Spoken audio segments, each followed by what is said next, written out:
Gálatas 5, no verso 1, diz o seguinte: foi para a liberdade que Cristo vos libertou, portanto, permaneçam firmes e não deixem submeter novamente no jugo da escravidão. Interessante que a gente viveu aqui uma encenação que retrata muito da nossa peregrinação espiritual. Aqui é um diálogo de uma mente de um jovem, titulado como Roger, e nessa mente existe a carne e existe o espírito. O interessante é que essa dinâmica entre a carne e o espírito, o texto bíblico vai trazer várias referências sobre isso.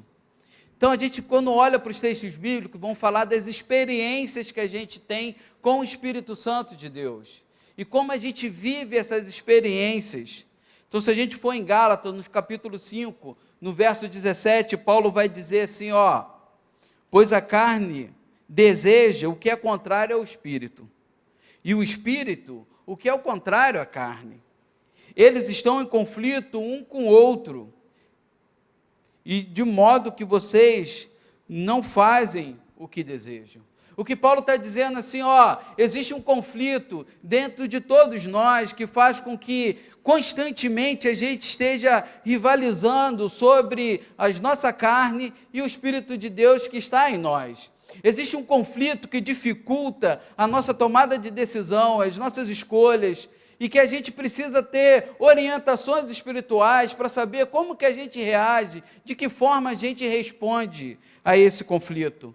Paulo experimentou isso fortemente na sua vida. Em Romanos 7, um texto bastante conhecido, mas traz essa profundidade dessa experiência de Paulo, que diz o seguinte, sei que nada de bom habita em mim, isto é, em minha carne, porque tenho o desejo de fazer o bom, mas não consigo realizá-lo. Paulo está dizendo, na minha carne, em mim habita uma carne que me impede de fazer aquilo que eu sei que é bom.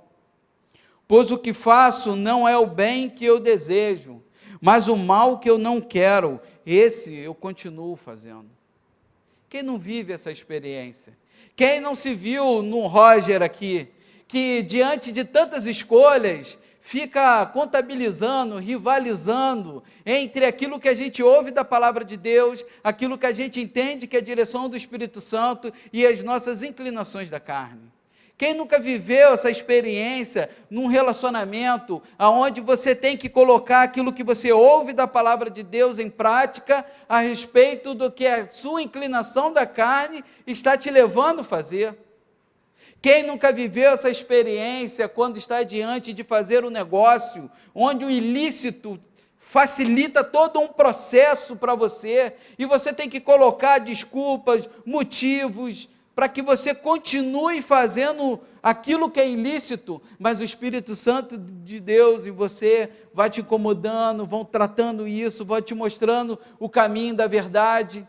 Essa é a realidade de todos nós. É a realidade daquele que aceitou a mensagem do Evangelho, que aceitou a Cristo, que é habitado pelo Espírito Santo de Deus, que vive constantemente precisando olhar para a sua dinâmica de vida e responder sim a esse desafio entre o Espírito e a carne.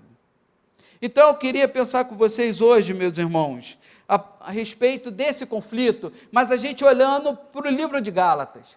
Porque o livro de Gálatas é um texto onde que Paulo vai falar sobre o fruto do Espírito Santo. Ele trata sobre as obras da carne. Paulo, nesse livro, ele dá detalhes, ele fala de influências, ele fala de características que podem me ajudar a perceber quando ou que elementos fazem com que eu venha seguir o caminho da carne. Quais são os elementos que podem favorecer a gente ceder para a carne? Porque é isso que está acontecendo ali naquela igreja. Paulo, ele orienta aquela igreja justamente porque estão abandonando o verdadeiro evangelho, estão voltando às práticas das leis, e Paulo orienta aquela igreja justamente para trazer a eles a realidade do verdadeiro evangelho. Então significa, meus irmãos, que se a gente não prestar atenção em alguns elementos essenciais da nossa caminhada, pode ser que a gente esteja cedendo à carne porque a gente não tem prestado atenção nisso. Então, Paulo, no livro de Gálatas, vai falar de 15 obras da carne e 9 frutos do Espírito, justamente para ilustrar essa dinâmica, essa dificuldade que nós temos entre o Espírito e a carne. O primeiro aspecto que eu queria conversar com vocês aqui está em Gálatas, no capítulo 1, no verso 6. O texto diz o seguinte: admiro que vocês estejam abandonando tão rapidamente aquele que os chamou pela graça de Cristo para seguirem outro evangelho. Inconstância. Paulo olha para aquela igreja e fala: eu estou admirado, estou assustado, porque eu percebo em vocês um abandono do verdadeiro evangelho. Tão rapidamente vocês estão deixando de viver aquele evangelho no qual vocês foram ensinados. Essa inconstância que nos acompanha na nossa caminhada, de que um dia estamos aqui, atentos ao Espírito Santo, obediente à voz de Deus, mas logo depois a nossa inconstância faz com que os nossos olhos não olhem mais para Deus, os nossos ouvidos já não prestem mais atenção naquilo que o Espírito Santo de Deus está nos orientando. Somos muitos inconstantes na nossa caminhada. E cada vez mais, quanto mais inconstante nós somos, mais abertos para o movimento ou para a obra da carne nós vamos estar. Então Paulo está dizendo aqui, essa igreja, ela está sendo orientada por líderes para que voltassem às velhas práticas da lei de Moisés. E Paulo está falando, não sejam inconstantes, prestem atenção, não se deixe levar, persevere, entenda que esse processo da caminhada é um processo que ele é dinâmico, ele é constante, é hoje, é amanhã, é depois, não sejam inconstantes.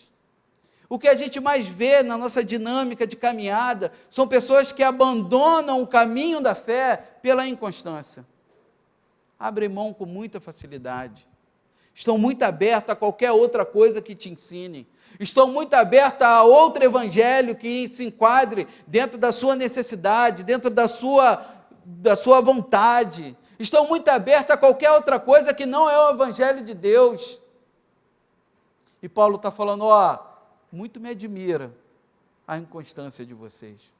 Pode ser que hoje você, jovem, que esteja diante de um desafio de ouvir o Espírito, tenha dificuldade porque você tem sido inconstante. Pode ser que você tenha tido dificuldade em se permanecer firme naquilo que o Espírito Santo de Deus tem falado no seu coração. Mas o apóstolo Paulo, ele continua caminhando. E logo no verso 7, Paulo vai falar algo interessante. Ele vai falar assim, que na realidade não é o evangelho. O que ocorre é que algumas pessoas estão perturbando e querendo perverter o evangelho de Cristo. A distorção do evangelho é um outro item, um outro aspecto que faça com que eu e você não ouçam a voz do Espírito Santo de Deus. É a manipulação da palavra de Deus para o meu próprio querer. É a manipulação, é aquele jeitinho que a gente dá para não enfrentar o pecado. É aquele jeitinho que a gente dá para não estar disposto diante do Espírito Santo de Deus em gerar mudança na nossa vida. A gente manipula a palavra de Deus, a gente distorce. E aqui é interessante que Paulo está falando dos líderes religiosos que estão fazendo com que aquela comunidade de gentios entendam o seguinte, beleza, você se converteu ao evangelho, mas você também precisa se voltar à prática dos judeus, os judeus judaizantes. Então aqui, o que Paulo está dizendo, você, por menor que seja a alteração que você faça na palavra de Deus ou na mensagem do evangelho de Deus, não é evangelho de Deus. Quando a gente está diante de um desafio, onde o Espírito Santo de Deus nos confronta à mudança, e você procura justificar os seus atos na própria palavra de Deus, isso não é a palavra de Deus. Existe um teólogo que diz algo interessante, fala, toda vez que a palavra de Deus ela é pronunciada da forma na qual Deus não falou, ela não é a palavra de Deus, é a palavra do diabo. Então, pode ser que a tua dificuldade de caminhada, de estar atento à voz do Espírito Santo, seja essa tua dificuldade, seja esse o teu desejo de manipular a palavra de Deus, para que se enquadre dentro do teu pecado, para que se enquadre dentro do teu estilo de vida. E você fala, no Antigo Testamento era assim, aqui não é mais assim não. Ali aconteceu isso, tem um contexto, tem um pretexto, tem um tudo de texto, mas que no fundo, a tua motivação é olhar para dentro de você e conseguir uma justificação, uma justificativa para você fazer aquilo que você está fazendo. Olha que interessante, como é que Paulo está orientando aquela igreja. Tudo que é palavra de Deus, que é pronunciada, diferente daquilo que Deus pronunciou, é distorção da palavra. Aqui era voltar às práticas dos judeus, das leis de Moisés. E Paulo fala, não é isso. Não é isso. Pode ser até coisinha que você acha que não tem problema, mas se não é a palavra, não é. Então, pode ser que hoje a tua dificuldade em resistir à carne seja porque você esteja manipulando a palavra de Deus. Você esteja utilizando ela para justificar os seus próprios atos, as suas próprias atitudes. Mas Paulo, ele avança nessa orientação a essa comunidade. E ele vai um pouco mais além, no capítulo 3, no capítulo 2, ele vai falar de algo que é bastante interessante, que faz muita parte do que a gente vive hoje no nosso dia a dia. Gálatas 2, do 11 a 13. Aqui é um cara respeitado dentro da comunidade, dentro do cristianismo. E Paulo diz o seguinte aqui, quando porém Pedro veio a Antioquia, enfrentei face a face. Aqui Paulo tem um enfrentamento com Pedro, porque Paulo, ele olha o jeito que Pedro está agindo, e ele fala assim, não está legal, não é isso, tem alguma coisa que está errada, e Paulo aqui enfrenta Pedro, justamente por causa dessa observação, pois antes de chegarem alguns da parte de Tiago, ele comia com os gentios, então está Pedro, os gentios, e Pedro está lá, no meio de todo mundo, está comendo, está de boa. Mas chega alguns da parte de Tiago, os judeus, e Pedro começa a mudar o seu comportamento. Pedro já não come mais com a galera, ele já está se destacando, porque aqueles ali são gentios, eu sou judeu. A postura de Pedro diante daqueles que ele estava na mesa mudou. Porque existe um grupo novo religioso que se aproximou de Pedro e fez com que ele mudasse a maneira com que ele estava tratando as pessoas. E Paulo viu isso, Paulo pescou isso. Quando, porém, eles chegaram, se afastou e se separou dos gentios, temendo os que eram da incircuncisão. Então, Paulo ele se distancia dos gentios, temendo aqueles que eram judeus. Os demais judeus também se uniram nessa hipocrisia, de modo que até Barnabé se deixou levar. Olha que interessante, Pedro, Barnabé, homens de Deus, homens guiados pelo Espírito Santo de Deus, mas que diante de uma experiência aqui, agem de forma errada. E Paulo observa isso e fala, não seja assim, não haja com hipocrisia, não seja um quando eles estão e outro quando eles não estão. A gente vive uma época de mídias sociais que a gente reflete em imagens daquilo que nós não somos. E qual é a grande dificuldade disso? É porque a gente quer ostentar algo que não somos e a gente perde oportunidade de transformação.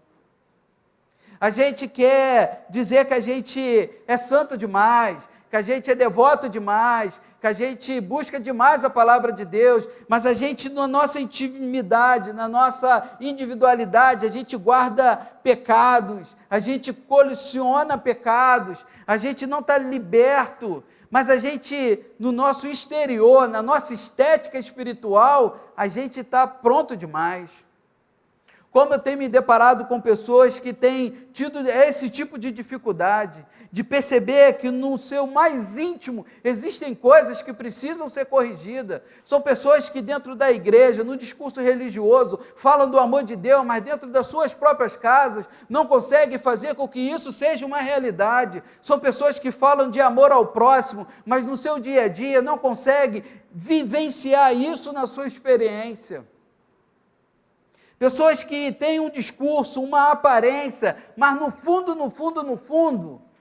não condiz com o seu interior, com o seu coração. E Jesus, ele já falava sobre isso. Jesus, ele já advertia os seus discípulos sobre isso, porque quando ele via um religioso orando em pé, de voz alta, eles falaram, não seja como eles, fariseus e hipócritas, que aqui fazem o que fazem para se aparecer, mas no fundo, falta o Espírito Santo neles.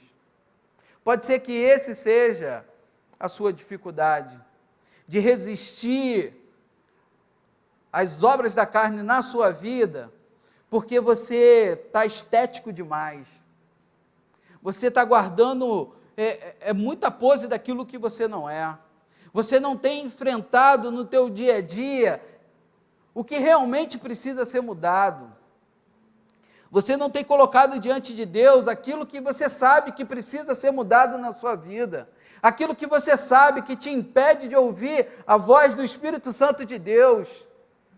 E quando você está aqui dentro da comunidade, no meio dos religiosos, você age de uma maneira, mas quando você está no teu trabalho, na roda dos teus amigos, a tua postura é outra, a tua fala é outra, a tua crença é outra. É sobre isso que Paulo está falando. E por último, Gálatas 3, de 1 a 3. Ó Gálatas insensatos. Então Paulo já está advertendo essa igreja, está mostrando essa comunidade, que é uma comunidade que quer Cristo, quer o Evangelho, mas está deixando ser infiltrada por um outro Evangelho. E Paulo fala, ó Gálatas insensatos, quem os enfeitiçou? Não foi diante dos seus olhos que Jesus Cristo foi exposto como crucificado? Gostaria de saber apenas uma coisa, foi pela prática da lei que vocês receberam o Espírito, ou pela fé naquilo que vocês ouviram? Será que vocês são tão insensatos que, tendo começado pelo Espírito, querem agora se aperfeiçoar pelo esforço próprio? Autossuficiência. O caminho do Evangelho é um caminho de entrega, mas não é uma entrega só daquilo que eu tenho, daquilo que eu sou, mas é uma entrega em reconhecer a minha insuficiência, em reconhecer que os meus movimentos, as minhas ações, a minha devoção não são suficientes. Existe algo que é a graça de Deus através do Cristo crucificado, que me possibilita ser uma nova criatura. Não é o meu movimento, não é a minha força, não é a força do homem, mas é a graça de Deus. Não é o cumprimento das leis, mas é a cruz de Cristo. Não existe evangelho, não existe ouvir o Espírito Santo de Deus, se você não reconhece a sua insuficiência, se você não reconhece que você não é capaz de vencer os seus pecados, se você não reconhece que você não é capaz de gerar salvação para a sua própria vida, não há como você ouvir a voz do Espírito Santo de Deus, se você achar que todos os seus movimentos, a sua liturgia, a sua prática, os seus esforços vão fazer com que você chegue lá, porque não vai. O que faz isso é a consciência na cruz de Cristo. O Deus que se entregou, morreu por você e morreu por mim. Nós somos insuficientes. E nós precisamos reconhecer isso, porque toda vez que a gente entra nesse ajuntamento religioso, a gente quer vencer pelos nossos próprios esforços. A gente acha que a gente é santo demais porque a gente faz coisas demais, mas isso tudo só é possível pela graça de Cristo. Não é por mim, mas é pela graça de Cristo. Nós somos insuficientes. E se você não reconhece isso, você vai lutar, e você luta, cai, sofre, chora, cai, levanta, sofre, e você vive um ciclo de angústia, porque tudo que Cristo quer é que você esteja diante dele e reconheça diante dele a sua insuficiência, que você não é capaz de lidar com aquilo que você está tentando lidar, porque isso é graça, é amor de Deus para a sua vida. Quantas pessoas e quantos jovens têm lidado numa caminhada cristã, aonde buscam resultados pela sua própria força, pela sua própria energia. É graça de Deus, é bondade de Deus, é amor de Deus. E Paulo, ele fala algo, não foi diante dos seus olhos que Jesus Cristo foi exposto como crucificado. Tem tudo a ver com a cruz de Cristo. Se você não entende, se você não aceita, se você não percebe que é somente através dela que existe possibilidade de salvação, de ouvir a voz do Espírito Santo, você não entendeu o Evangelho. É esse Cristo crucificado que possibilitou que essa graça de Deus se estendesse a mim e a você. Salmo 127, no verso 1 e 2, o salmista já falava, de certo, mesmo é confiar todos os nossos cuidados e as nossas preocupações, já que sem Ele, todos os nossos esforços são insignificantes. Somos chamados para a liberdade. Foi para a liberdade que Cristo nos libertou.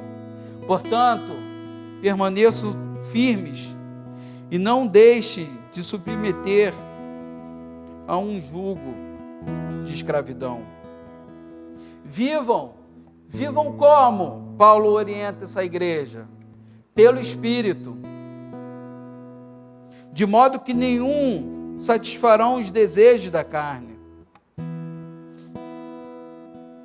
Gálatas 5, 25, Paulo diz: se vivemos pelo Espírito Santo de Deus, andemos também no Espírito. E aqui é interessante que ele faz uma distinção entre viver e andar.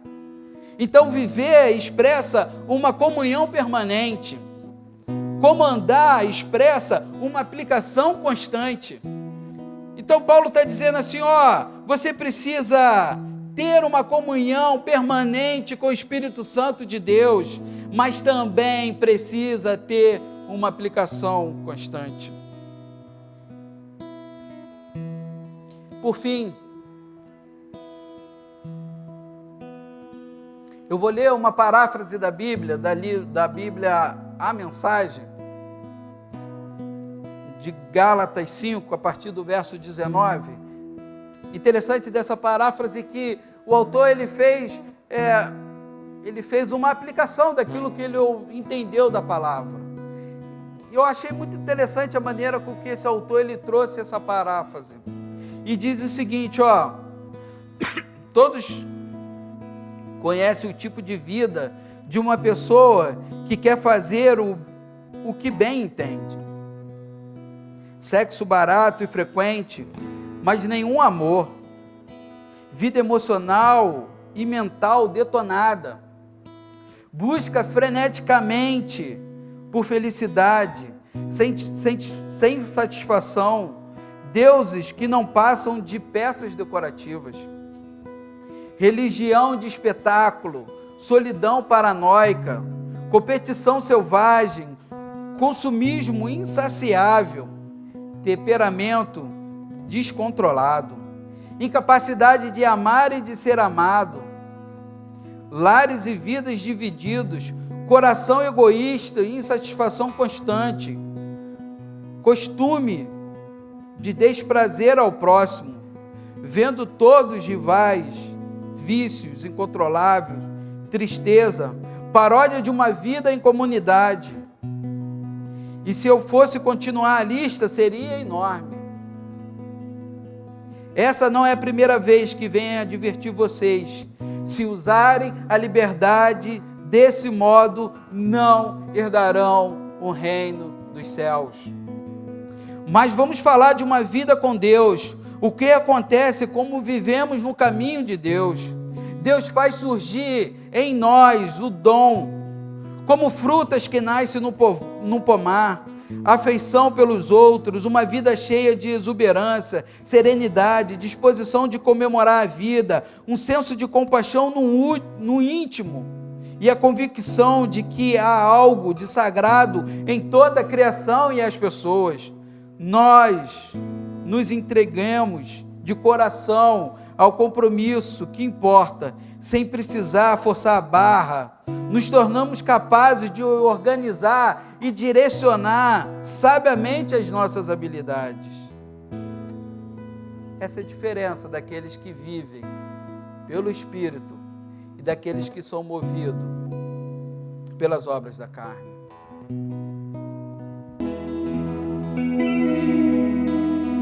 Faça desse momento um clamor a Deus,